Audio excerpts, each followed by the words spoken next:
நிலாவும் ஜில்லாவும் தட்டுக்கிட்டு உட்காந்துட்டாங்க. இங்க பாருமா, தட்டுக்கிட்டு உட்காந்துருக்காங்க. நான் உங்களை பாரு.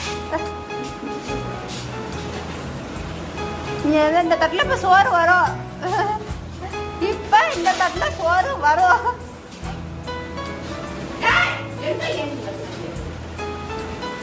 பசி பிள்ளைக்கு இல்ல அவுச்சுலாம் தட்டு